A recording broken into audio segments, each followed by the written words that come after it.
Hello students, welcome back to my YouTube channel Kavya Gowda commerce class. ಈ video ಅಲ್ಲಿ income from capital ಗೇನ್ದು format ಮತ್ತು ಹೇಗೆ ಕ್ಯಾಲ್ಕುಲೇಟ್ ಮಾಡಬೇಕು ಅಂತ ಹೇಳ್ಕೊಡ್ತೀನಿ ಸ್ಟೂಡೆಂಟ್ಸ್. ಮತ್ತು ಇನ್ನೊಂದು ಎಕ್ಸಾಮ್ಷನ್ಸ್ನ ಕೂಡ ನೀವು ಕಲ್ತ್ಕೋಬೇಕಾಗುತ್ತೆ. ಈ ಎಕ್ಸಾಮ್ಷನ್ಸ್ ಯಾವುದಕ್ಕೆ ಅಪ್ಲೈ ಆಗುತ್ತೆ ಅಂತ ನಿಮ್ಗೆ ಅರ್ಥ ಆಗಲಿಲ್ಲ ಅಂದರೆ ನೀವು ಎಕ್ಸಾಮ್ಷನ್ಸ್ನ ಮೈನಸ್ ಮಾಡೋಕ್ಕೆ ಆಗೋದಿಲ್ಲ. ಸೊ ನಾನು ತುಂಬ ಸಿಂಪಲ್ಲಾಗಿ ಹೇಳ್ಕೊಡ್ತೀನಿ. ಒಂದು 6 ಎಕ್ಸಾಮ್ಷನ್ಸ್ ಇದೆ, ನೀವು ಇಷ್ಟು ಕಲ್ತ್ಕೊಂಡ್ರೆ ಸಾಕಾಗುತ್ತೆ. ಮೊದಲಿಗೆ ನೋಡೋಣ, ಎಕ್ಸಾಮ್ಷನ್ ಅಂಡರ್ ಸೆಕ್ಷನ್ 54. ನಾನು ಸಿಂಪಲ್ಲಾಗಿ ಹೇಳ್ಕೊಡ್ತೀನಿ. ಕ್ಯಾಪಿಟಲ್ ಗೇನು ಟ್ರಾನ್ಸ್ಫರ್ ಯಾವುದ್ರಲ್ಲಿ ಮಾಡ್ತಾರೆ ಅಂದರೆ ರೆಸಿಡೆನ್ಷಿಯಲ್ ಹೌಸ್ ಪ್ರಾಪರ್ಟಿಯಲ್ಲಿ ಟ್ರಾನ್ಸ್ಫರ್ ಮಾಡ್ತಾರೆ. ನೋಡಿ, ನಾನು ಆಲ್ರೆಡಿ ಅಂಡರ್ಲೈನ್ ಮಾಡಿದ್ದೀನಿ. ಮತ್ತು ಏನಂದರೆ ಯಾವುದ್ರಲ್ಲಿ ಇನ್ವೆಸ್ಟ್ ಮಾಡಬೇಕು ಅಂದರೆ it should be invested in purchase or construction of the residential house. ಅಂದರೆ ನೀವು ರೆಸಿಡೆನ್ಷಿಯಲ್ ಹೌಸ್ ಪ್ರಾಪರ್ಟಿನ ಸೇಲ್ ಮಾಡಿ ನೆಕ್ಸ್ಟ್ ಯಾವುದರಲ್ಲಿ ಇನ್ವೆಸ್ಟ್ ಮಾಡಬೇಕು, ರೆಸಿಡೆನ್ಷಿಯಲ್ ಹೌಸ್ ಪ್ರಾಪರ್ಟಿಯಲ್ಲೇ ಇನ್ವೆಸ್ಟ್ ಮಾಡಿದ್ರೆ ಸೆಕ್ಷನ್ 54 ಅಲ್ಲಿ ನೀವು ಎಕ್ಸಾಮ್ಷನ್ನ ಕ್ಲೈಮ್ ಮಾಡ್ಕೋಬೇಕಾಗತ್ತೆ. ಆಗ ಎಕ್ಸಾಮ್ಷನ್ ಏನಾದರೂ ಅಪ್ಲೈ ಆದರೆ ನೀವು ಈ ಫಾರ್ಮುಲಾನ ಯೂಸ್ ಮಾಡಿ ನೀವು ಕ್ಯಾಲ್ಕುಲೇಟ್ ಮಾಡಬೇಕಾಗುತ್ತೆ.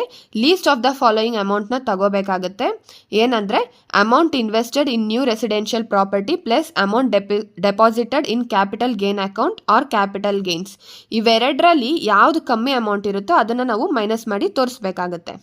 ಸೊ ಇದು exemption under section 54. Exemption under section 54B ನೋಡೋದಾದರೆ ಅಗ್ರಿಕಲ್ಚರ್ ಲ್ಯಾಂಡ್ನ ಸೇಲ್ ಮಾಡಿ, ಎಲ್ಲಿ ಸೇಲ್ ಆಗಿರ್ಬೇಕಂದ್ರೆ ಅಗ್ರಿಕಲ್ಚರ್ ಲ್ಯಾಂಡು ಅರ್ಬನ್ ಏರಿಯಾದಲ್ಲಿ ಸೇಲ್ ಆಗಿರಬೇಕು. ಆದರೆ ಇನ್ವೆಸ್ಟ್ ಮಾಡೋದಲ್ಲಿ ಅಗ್ರಿಕಲ್ಚರ್ ಲ್ಯಾಂಡಲ್ಲೇ ಅರ್ಬನ್ ಅಥವಾ ರೂರಲ್ ಏರಿಯಾ ಎಲ್ಲಾದರೂ ಇನ್ವೆಸ್ಟ್ ಮಾಡ್ಬೋದು. ಸೊ ಅಗ್ರಿಕಲ್ಚರಲ್ ಲ್ಯಾಂಡ್ನ ಸೇಲ್ ಮಾಡಿ ಅದ್ರ ಬಂದಿರೋ ಅಮೌಂಟ್ನ ತಗೊಂಡು ಮತ್ತೆ ಅಗ್ರಿಕಲ್ಚರ್ ಲ್ಯಾಂಡ್ಗೆ ನಾವು ಇನ್ವೆಸ್ಟ್ ಮಾಡಿದ್ರೆ ಈ ಸೆಕ್ಷನ್ ಅಪ್ಲೈ ಆಗುತ್ತೆ 54B. ಅದು ಅಮೌಂಟ್ ಎಕ್ಸಾಮ್ಷನ್ ಹೇಗೆ ಕ್ಯಾಲ್ಕುಲೇಟ್ ಮಾಡಬೇಕು ಅಂದರೆ ನಾನು ಮೊದಲೇ ಹೇಳ್ದಂಗೆ ಲೀಸ್ಟ್ ಆಫ್ ದ ಫಾಲೋಯಿಂಗ್ ತಗೋಬೇಕಾಗುತ್ತೆ. ಅಮೌಂಟ್ ಇನ್ವೆಸ್ಟ್ ಮಾಡಿರೋದು ಅಥವಾ ಕ್ಯಾಪಿಟಲ್ ಗೇನ್ಸ್, ಇವೆರಡರಲ್ಲಿ ಯಾವುದು ಲೆಸ್ ಇರುತ್ತೆ ನಾವು ಅದನ್ನು ತಗೊಂಡು ಮೈನಸ್ ಮಾಡ್ಕೋಬೇಕಾಗುತ್ತೆ. ನೆಕ್ಸ್ಟ್ ಎಕ್ಸಾಮ್ಷನ್ ನೋಡೋಣ. ಎಕ್ಸಾಮ್ಷನ್ ಅಂಡರ್ ಸೆಕ್ಷನ್ 54D ನಾನು ನಿಮಗೆ ಫುಲ್ ಬ್ರೀಫ್ ಔಟ್ ಮಾಡಲ್ಲ, ಸುಮ್ಮನೆ ಕನ್ಫ್ಯೂಸ್ ಆಗುತ್ತೆ. ಸೊ ಡೈರೆಕ್ಟಾಗೆ ಹೇಳ್ತೀನಿ. Compulsory acquisition of land and building and invested in land and building for new undertaking. ಅಂದರೆ ಲ್ಯಾಂಡ್ ಆ್ಯಂಡ್ ಬಿಲ್ಡಿಂಗಲ್ಲಿ ಸೇಲ್ ಮಾಡಿ ಅದು ಕಂಪಲ್ಸರಿ ಅಕ್ವಿಸಿಷನ್ ಮಾಡ್ಕೊಂಡಾಗ ಏನು ಅಮೌಂಟ್ ಬರುತ್ತೆ ಅದರಿಂದ ಮತ್ತೆ ಲ್ಯಾಂಡ್ ಆ್ಯಂಡ್ ಬಿಲ್ಡಿಂಗಲ್ಲೇ ಇನ್ವೆಸ್ಟ್ ಮಾಡಿದ್ರೆ ಇದನ್ನು ನಾವು ಸೆಕ್ಷನ್ 54D ಅಲ್ಲಿ ಎಕ್ಸಾಮ್ಷನ್ನಾಗಿ ನಾವು ಕ್ಲೇಮ್ ಮಾಡ್ಕೋಬೋದು. ಅದಕ್ಕೆ ನಾವು ಇದು ಯೂಸ್ ಮಾಡಬೇಕಾಗುತ್ತೆ. ಎಕ್ಸಾಮ್ಷನ್ ಹೇಗೆ ಕ್ಯಾಲ್ಕುಲೇಟ್ ಮಾಡಬೇಕಂದ್ರೆ ಮೊದಲೇ ಹೇಳ್ದಂಗೆ amount invested plus amount deposited in capital gain account or capital gains, whichever is less we can take that one. ಮತ್ತು ನೀವು ಇನ್ನೊಂದು ನೋಡ್ಕೋಬೇಕಿದು, land and building compulsory acquisition ಮಾಡಿದಾಗ ಇದನ್ನು ನಾವು ಯಾವುದರಲ್ಲಿ ಇನ್ವೆಸ್ಟ್ ಮಾಡಿರ್ಬೇಕಂದ್ರೆ ಇಂಡಸ್ಟ್ರಿಯಲ್ ಪರ್ಪಸ್ಗೆ ಮಾತ್ರ. ನೆಕ್ಸ್ಟ್ ಎಕ್ಸಾಮ್ಷನ್ ನೋಡೋಣ.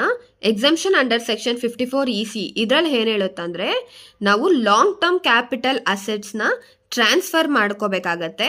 ಆದರೆ ಟ್ರಾನ್ಸ್ಫರ್ ಮಾಡಿದ್ಮೇಲೆ ಮತ್ತೆ ಇನ್ವೆಸ್ಟ್ಮೆಂಟು ಬಾಂಡ್ಸಲ್ಲಿ ಮಾತ್ರ ಮಾಡಬೇಕಾಗುತ್ತೆ. ಸೊ ಯಾವ್ಯಾವ ಬಾಂಡ್ಸ್ ಅಂದರೆ bonds redeemable after 5 years, NHAIL ಆಗಿರ್ಬೋದು, ಅಂದರೆ ನ್ಯಾಷನಲ್ ಹೈವೇ ಅಥಾರಿಟಿ ಆಫ್ ಇಂಡಿಯಾದಲ್ಲಾಗಿರ್ಬೋದು, RECL, power finance corporation limited, Indian railway corporation, any other bond being notified by the central government. So long term capital ಅಸೆಟ್ಸ್ನ transfer ಮಾಡಿ ಮತ್ತೆ ಬಾಂಡ್ಸಲ್ಲಿ invest ಮಾಡಿದಾಗ ಮಾತ್ರ ನಾವು ಈ ಎಕ್ಸಾಮ್ಷನ್ನ ನಾವು ಕ್ಲೇಮ್ ಮಾಡ್ಕೋಬೇಕಾಗುತ್ತೆ. ಈ ಎಕ್ಸಾಮ್ಷನ್ ನೋಡಿ ಸ್ಟೂಡೆಂಟ್ಸ್, ತುಂಬ ಇಂಪಾರ್ಟೆಂಟ್. ನಾವು ಲಾಂಗ್ ಟರ್ಮ್ ಕ್ಯಾಪಿಟಲ್ನ ಟ್ರಾನ್ಸ್ಫರ್ ಮಾಡಿದ್ರೆ, ಆದರೆ ಇದರಲ್ಲಿ ಒಂದು ಕಂಡೀಷನ್ ಇದೆ, ಅದರ್ ದ್ಯಾನ್ ರೆಸಿಡೆನ್ಷಿಯಲ್ ಹೌಸು. ಅಂದರೆ ರೆಸಿಡೆನ್ಷಿಯಲ್ ಹೌಸ್ನ ಬಿಟ್ಟು ಬೇರೆ ಯಾವುದಾದ್ರೂ ಲಾಂಗ್ ಟರ್ಮ್ ಕ್ಯಾಪಿಟಲ್ನ ಟ್ರಾನ್ಸ್ಫರ್ ಮಾಡಿ, ಆದರೆ ಇನ್ವೆಸ್ಟ್ಮೆಂಟ್ ಮಾತ್ರ ರೆಸಿಡೆನ್ಷಿಯಲ್ ಹೌಸಲ್ಲೇ ಮಾಡಬೇಕು. ಆವಾಗ ಈ ಎಕ್ಸಾಮ್ಷನ್ ಅಪ್ಲೈ ಆಗುತ್ತೆ. ಇದನ್ನು ನೋಟ್ ಡೌನ್ ಕೂಡ ಮಾಡ್ಕೊಳ್ಳಿ, ಓದಬೇಕಾದ್ರೆ ತುಂಬ ಈಸಿ ಆಗುತ್ತೆ. ಮೊದಲಿಗೆ ಸೆಕ್ಷನ್ 54 ಏನು ಹೇಳುತ್ತೆ ಅಂದರೆ ರೆಸಿಡೆನ್ಷಿಯಲ್ ಹೌಸ್ ಪ್ರಾಪರ್ಟಿನ ಟ್ರಾನ್ಸ್ಫರ್ ಮಾಡಿ ನೆಕ್ಸ್ಟ್ ರೆಸಿಡೆನ್ಷಿಯಲ್ ಹೌಸ್ ಪ್ರಾಪರ್ಟಿಯಲ್ಲೇ ಇನ್ವೆಸ್ಟ್ ಮಾಡಿದ್ರೆ ಈ ಸೆಕ್ಷನ್ ಅಪ್ಲೈ ಆಗುತ್ತೆ. ಓಕೆನಾ?